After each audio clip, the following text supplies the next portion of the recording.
This is We the People News.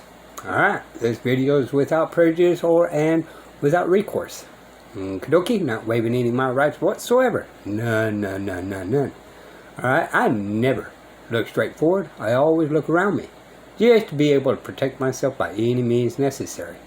You stay on that straight line, you're sheep in a pen. If you look always around you, then that sheep can always find his way around. Alright? Just saying, I'm not an attorney. Any opinions I give is not going to be legal advice, so do not take it as such, alrighty? This is a learning video. However, in this case, it's actually also a story. So, how about story time, y'all? Let's go. If there's a stain on the record of our forefathers, a dark hour in the earliest history of American colonies, it would be the hanging of the witches at Salem. But that was a pinpoint in place and time, a brief lapse into hysteria. For the most part, our 17th century colonists were scrupulously fair, even in fear. There was one group of people they feared with reason, a society, if you will. You might say, whose often insidious craft had claimed a multitude of victims. Ever since the Middle Ages in Europe, one group of people were hated and feared from Massachusetts Bay to Virginia.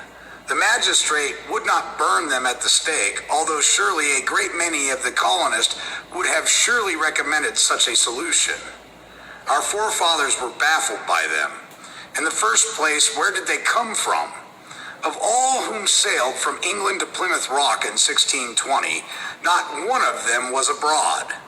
Vermin.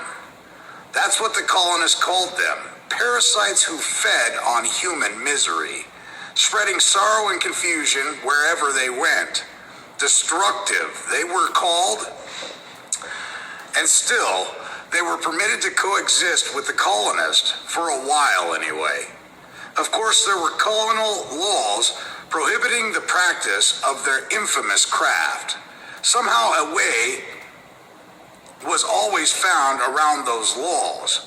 In 1641, Massachusetts Bay Colony took a novel approach to the problem.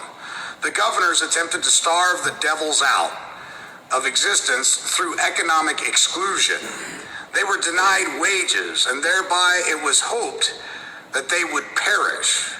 4 years later, Virginia followed the example of Massachusetts Bay, and for a while it seemed that the dilemma had been resolved.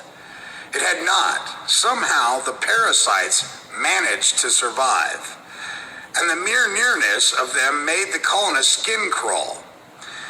In 1658 in Virginia, the final solution, banishment, exile, the treacherous ones were cast out of the colony.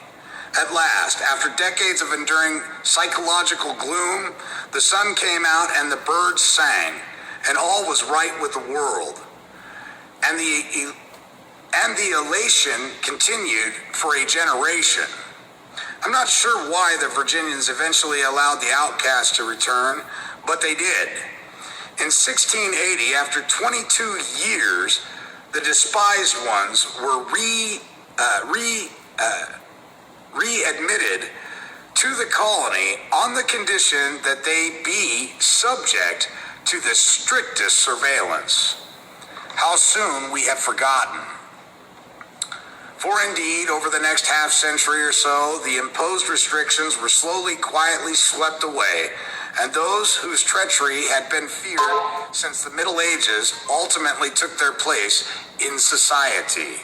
You see, the vermin that once infested colonial America, the parasites who preyed on the misfortunes of their neighbors until finally they were officially banished from Virginia, those dreaded, despised, outcast masters of confusions were lawyers.